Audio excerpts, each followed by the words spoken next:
Coming up on this week's edition of the BWI Daily Recruiting Show, Ryan Snyder welcomes back high school football. We're going to do a rundown of the key teams that play this week and what it means for Penn State in the class of 2023. And we also have a new class of 2023 Penn State offer to talk about. We're going to get into all that and more right after the intro here on the BWI Daily Recruiting Show.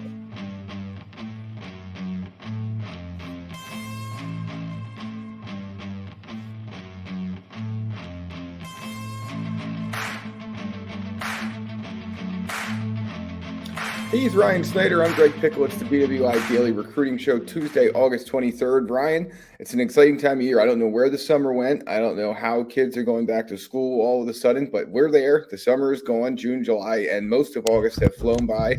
Penn State football is almost here, Ryan, and high school football is here as well. So we're going to get into some of the games to know about the class of 2023 and Penn State here in a little bit. But I want to start with the newest offer that Penn State sent out in the class of 2023. It went out on Sunday to a defensive lineman as Penn State continues to try and round out this class. Let's just start there and take a look at what that means for Penn State moving forward.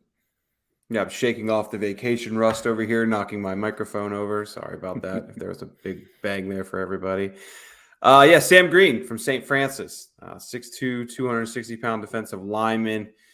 Was able to catch up with him, Monday or Sunday evening, I think it was. Penn State offered a couple hours before I caught up with him. I don't know, it was like late Sunday afternoon. Greene played for Rock Creek Christian last year, and I don't really have a ton of information on his season last year, but I know he transferred to St. Francis. I think he announced in December, been practicing with them throughout the year, and he's just getting a lot of positive reviews from St. Francis coaches. Of course, St. Francis is a powerhouse program of Baltimore, so some of his practices can probably as competitive as any game he'll face. But they did go up to Paramus Catholic this past weekend for a scrimmage. I think he had something like 4 sacks and 3 tackles for loss in 12 plays, which is pretty darn impressive. And I think schools are really kind of catching on to him right now. Boston College offered, I think, a couple hours after the Paramus game, and then Texas A&M offered, Monday evening, I believe it was. So, we'll see where this goes. He has Buffalo and Temple and Old Dominion, a couple other schools, but it's clear that Division I schools are going to come calling here. Just going through some of the schools that are starting to reach out to him now. In addition to A&M, I know Auburn, LSU, Ohio State, Oklahoma, Tennessee, USC are just a handful of the top programs that are now looking into him. You know, he mentioned that Penn State was one of his dream schools and all those positive things that we hear from a lot of recruits. Said he was smiling from ear to ear to get that offer. So it means something, but I wouldn't be shocked at all if he has a dozen offers here come early October, which early October looks like it's going to be a significant point in this recruitment because St. Francis has 3 straight bye weeks, which is interesting. Wow. And this is we can talk about this maybe with the high school games, but just the fact that these powerhouse programs like St. Francis and IMG, they don't play in a league. So when all the other high schools are playing their league competition in October, they're having problems finding games in that time of the year. So St. Francis is they're not going to have a game October 7th, October 14th, or October 21. So there's 3 weeks right there that if Greene has the offers he wants and is in a good position where he can take back-to-back official visits potentially. So we're getting a little bit down the road on that. Let's see what happens there. But, of course, that Minnesota whiteout game is that the 21st or the 14th? I think it's the 21st for Penn State this year. 22nd, I believe it would be. But and it's just something to keep an eye on potentially. But he's got to build a relationship with them. This is just kind of one of those offers that just popped up out of nowhere. There's no prior talks, really. He said Poindexter came to his school when he was at Rock Creek back in the day. But this is we're starting from scratch here when it comes to relationship, and only time will tell what it goes. Yeah, so obviously all the other schools you mentioned are in a similar boat. Buffalo currently the leader in the on-3 recruiting prediction machine. If you're somehow listening to this and a Buffalo fan, I just have bad news for you. I don't think that is going to win out in the end. But Penn State obviously trying to get back into St. Francis, Ryan, a place that has been a struggle to get players from over the last couple of recruiting cycles. So we'll see where this goes. But I guess let me just finish this part of that conversation with this. What does it tell you about defensive line recruiting at this point that they're looking for somebody else? Do you think this is a reaction to Jalen Thompson, who committed to Michigan State on Monday night? Obviously, a player that Penn State was targeting, or do you think that this is something where, like the other schools, they saw the scrimmage film and moved him up the board accordingly? Well, 6'2", 260, it tells me it's more of a reaction to Will Norman, who committed to Florida while I was on vacation last week. I think it was August 13th. So I think it was about 10 days from 10 days ago. Sounds about right. Yeah. I mean, he's going to be a defensive interior guy, I believe. Again, 6'2", 260. I don't have total accurate numbers on him. We'll get them eventually with time, but certainly in the 250, 260 range, that's kind of where Penn State starts looking for interior guys that, of course, can grow up into the 280s and whatnot. So I think he's more of an interior guy. But yeah, I mean, Will Norman was one of those guys that Penn State was still pushing hard for. There's other guys out there, but offensive line, defensive line, maybe running back, or kind of those feel like three spots where Penn State would like to add someone potentially, more so O-line and D-line than running back.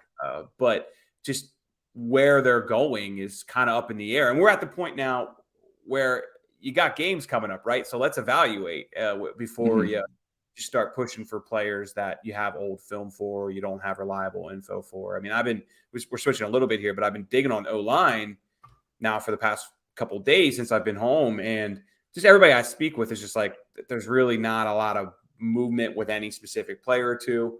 Of course, now I say that, they're probably going to offer somebody the next day, but I don't get the next 10 minutes as we finish this recording. Yeah, that happens sometimes. I look so stupid when I say that stuff, but I don't get the vibe that that's coming. I think that they really are just, hey, it's August 23rd. Pretty much a good portion of the country is going to start playing high school games here on Friday, and give it 3 or 4 weeks to get some updated film on some guys. I mean, I know Troutwine has shown some interest in a few potential junior college guys. Maybe that could be something to keep an eye on. But where that all goes, I just think we're a couple of weeks away from those answers. I think maybe mid-September, maybe late September, we could start seeing some true top targets emerge. I mean, Caleb Luma, I believe it is, out of Arizona. He told me that he's had some preliminary talks with Penn State's recruiting staff, but not a whole lot there to really talk about at the moment, which it's always the case in August, man. This is right. The slowest time of the year. Guys switch their focus to their seasons. Coaches switch their focus to the seasons. And of course, when you have new film and new information coming here in a couple of weeks, you're kind of just in a dead spot. Yeah, so stay tuned to Blue White Illustrated for the latest on that. Obviously, as we get into the high school season here, you're going to see first 3 or 4 games worth of film, and we always see some movement then. So BlueWhiteIllustrated.com, it's $1 for 1 year of access. We say every week it won't last forever. We promise it won't last forever, so jump on that now if you haven't already. But, Ryan, let's move into what you were just talking about and the idea that we're almost to high school football season. So we're going to get a chance to see Penn State evaluate some players, and we're also, of course, going to get to see their commitments on the field for the first time and final time in high school as seniors. So I don't know where you want to start the pecking order here, but I know we have a pretty good slate of games to look forward to here at the end of this week. Yeah. Well, obviously, across Pennsylvania, that's starting this weekend. So we're going to get to see Jaden Williams back in action, Joey Schlafer, a bunch of guys, Jameel Lyons. Jameel Lyons actually a game I think I'm going to attend this weekend. Greg, you and I have been talking about this. I'm in a wedding next week, and Roman Catholic comes to Trinity, which is now in my backyard, living here in Camp Hill. And I'm really bummed about it. I got your good friend. You got to be there for the rehearsal dinner the night before. And, that was the game I was highlighting. Well, Wilson actually hosts Roman Catholic this weekend. And Wilson's a quality program up in Reading. It's about an hour drive away. So I think that's what I'm going to do Friday night. Go see Tyseer Denmark and Jameel Lions. So that's a game that I have kind of circled right now. I'd have to learn more on Wilson. I'd be honest. I haven't read a bunch on them so far this year, but I will be here in the coming days. But of course, they offered, I think it's Ash Roberts too, a young 2025 prospect coming up through the ranks there from Roman. And there's a few others too. I know one of the offensive linemen they've offered. So Roman has some quality guys there. I think that's an opportunity to if you're in the Reading area, Friday night, that might be a good game to check out. Yeah, but for sure. Also Joey Schlafer, of course, plays Daniel Boone as well, which it's called the Pig Iron Bowl, I believe. They used to play each other all the time, and then Exeter moved to 5A, and Daniel Boone's still at 4A. But there are 3 games I really want to get into that really stand out to me this weekend. The first one, I think Penn State fans will get the opportunity to watch Saturday. St. Thomas Aquinas hosting St. Joseph's Prep.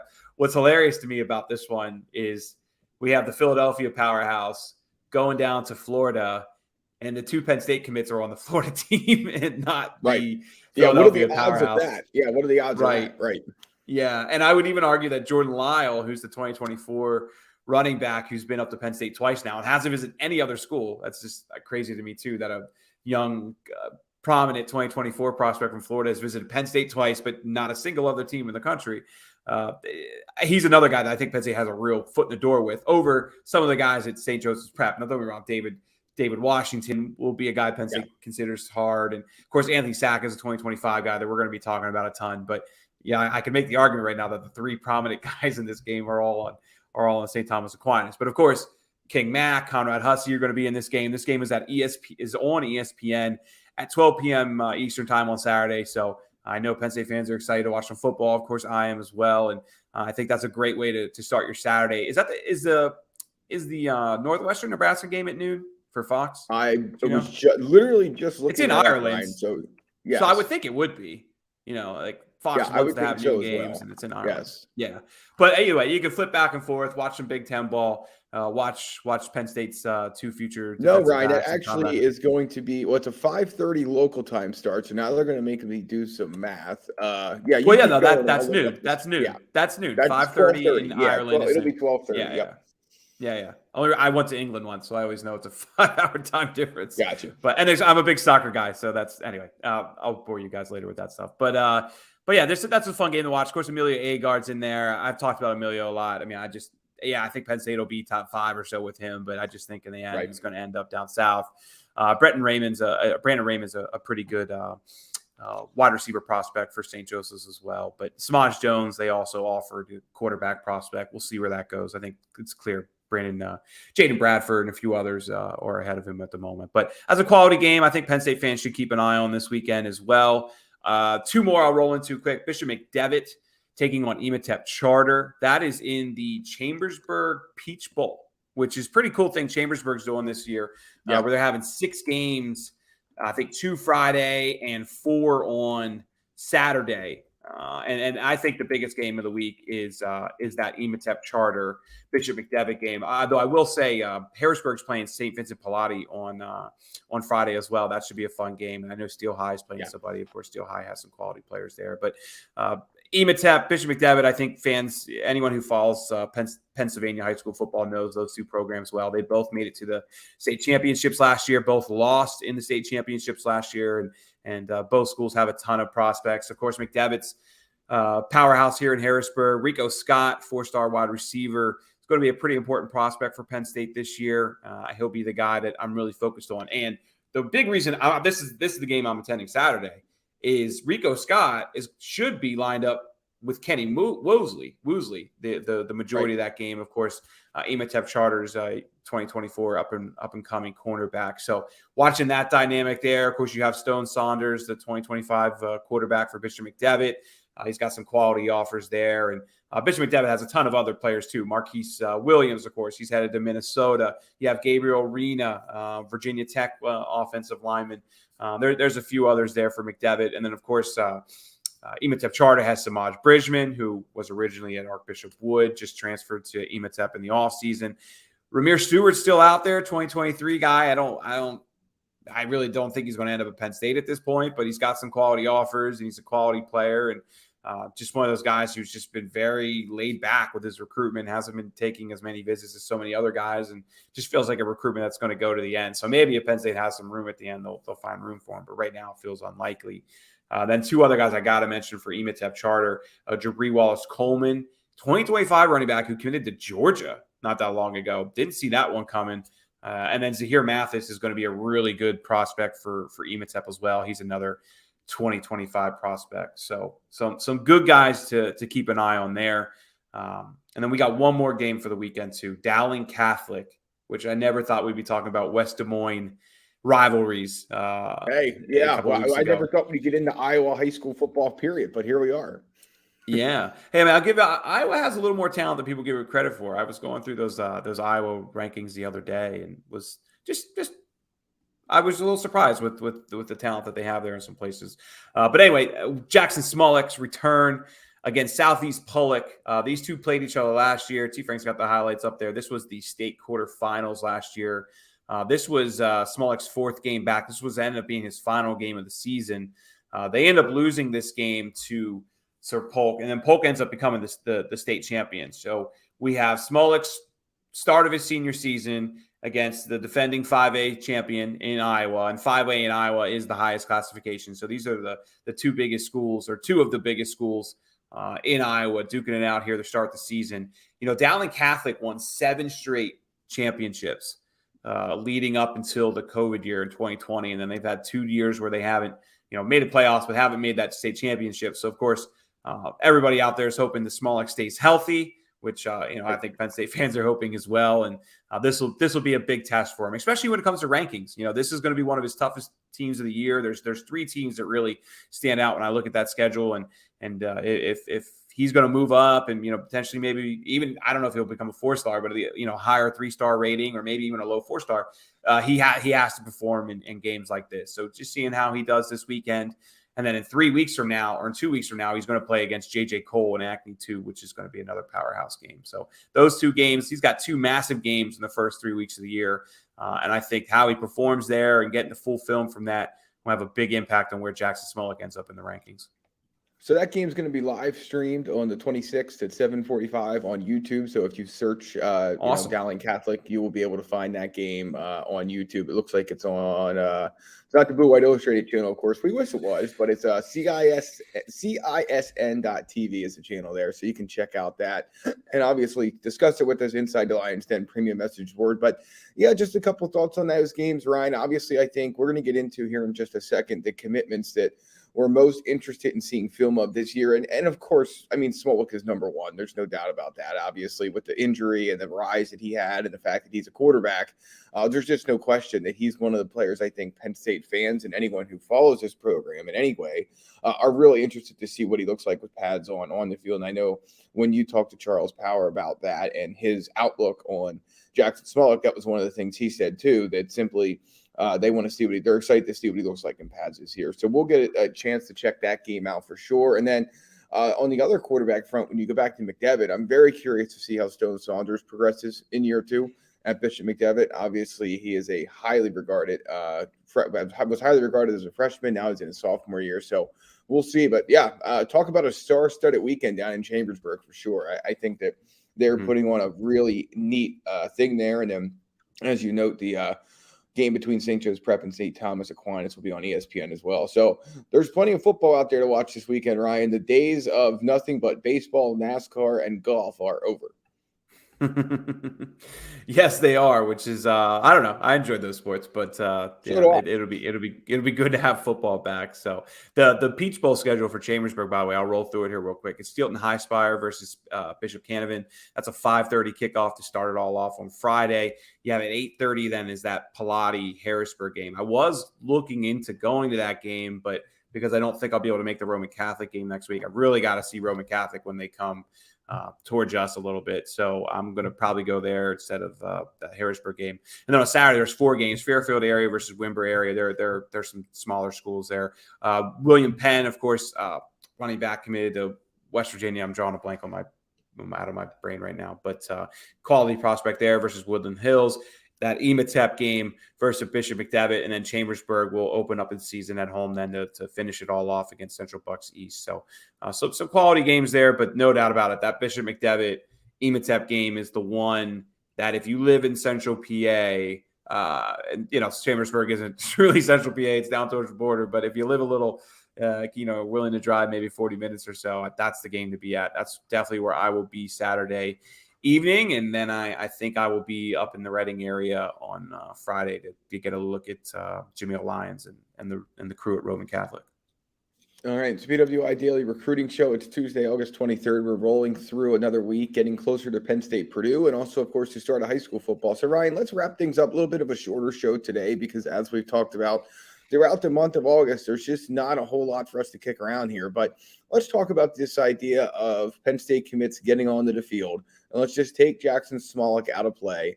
Let's each pick a player that we're most interested to see on the field in this class of 2023. You go first, pick whoever you want, but obviously there's a few guys and a lot of different ways you can go with this. So where are you pointing to right now? For me, it has to be Javen Williams. I think, is that who you were going to pick? I just assumed that's who you were going to pick, but okay, good. Nope. So look, he's a 5-star player, and everything physically about Javen is there. And I think Jay would be the first to tell you that it's just about technique and mastering those things. I mean, that's the big difference between him and Birchmeier, in my opinion. They both physically have everything you want, but Birchmeier is just a little bit more technically savvy, a little more polished in those things. So just seeing how Javen takes that next step, we watched him multiple times this year come up and work with Troutwine. That's one of the nice things about camp season and being a committed guy is and living locally too, of course. You can get up there and work with those coaches multiple times a year. And of course, he has a great staff with him at Y Missing as well. I think we could really see him take that next step from a technique perspective. And also just where is he playing? Is he playing more guard? Is he playing more tackle? Javen's always kind of mixed things up, moved around a little bit. Where I think he'll be more of a guard. At least that's where I kind of saw more last year. And he moves so well, right? So you're trying to pull him and do different things with him. So it makes complete sense. But to me, it's just Javen Williams' progress. He got a 5-star rating because of that athleticism, and it's deserved. But if he can take a next step from a technique perspective, then I think him and Birchmeier, in my eyes, are pretty equal. And again, I'm not trying to downplay Javen. I just want to make it clear that. Man, if he takes that next step from a technique perspective and just gets better with his hands and tiny little things, man, you're looking at one of the best offensive linemen Penn State's brought in here in a really long time.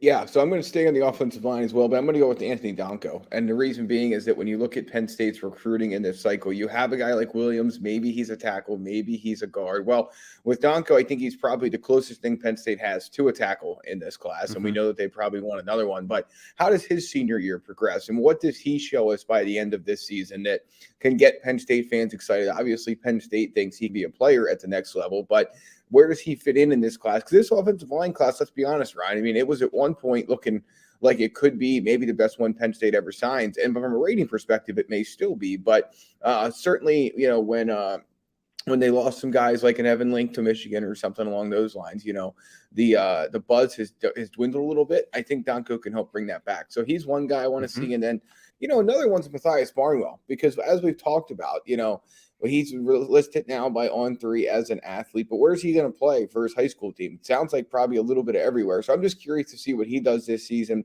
He's the rare commit, decommit, recommit, and obviously he's versatile and can play along the line and do a lot of things for a high school team, including catching passes, which it no longer seems like he will do at the college level. But I'm just curious to see what his senior season's like, because we've been following him for a really long time. He's a big kid, and I'm just curious to see how he closes things out.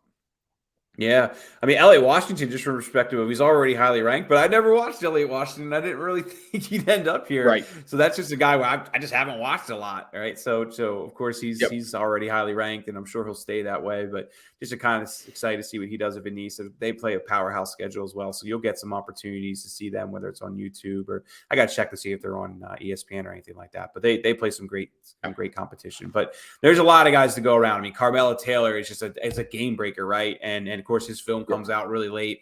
We'll be interested to see if he maybe updates his film a little more regularly during the season. Because last year there was just nothing there, and then what was it, like mid-May or something? It just pops up, and everybody's like, "Wait, who's this guy?"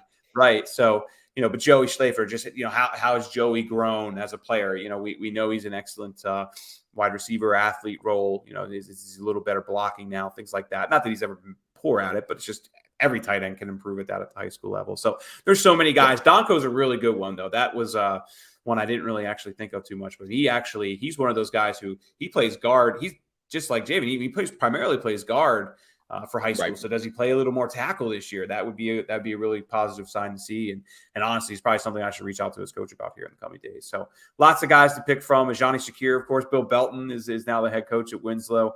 I'm excited to see how they progress. And there's so many others out there, but excited, man. High school's back. It's a lot of busy Fridays and Saturdays for us, but we do this for a living because we enjoy football. We enjoy sports, right? So we can't complain about it.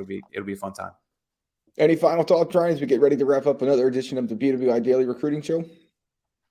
Not a whole lot. I mean, I would. The one thing I worked late last night contacting a bunch of people to try and just get anything I could as far as scraping some things together for this week to get us into next week. And the one thing I was able to learn though is that the Ohio visitor list should end up being pretty solid. Tom Lemming does a photo shoot every year in the State College area, and it attracts a lot of talented guys. And that this year that is set for the same day as that Ohio game. So just compared to some other MAC games that we've seen early in the year, that one should be pretty solid. Of course, we already know Zion Tracy's coming up for an official visit that weekend. I think there's a real chance, a very good chance that Zion Tracy could end up being committed that weekend as long as everything goes well. And because of Lemming then coming up and doing his photo shoot and that meet and greet, I think we'll see some quality 2024 guys that normally you don't see come until the Ohio State game, the Minnesota game, some of those better Big Ten games later in the year. So should be something to watch for that. What we got 2.5 weeks from now, something like that.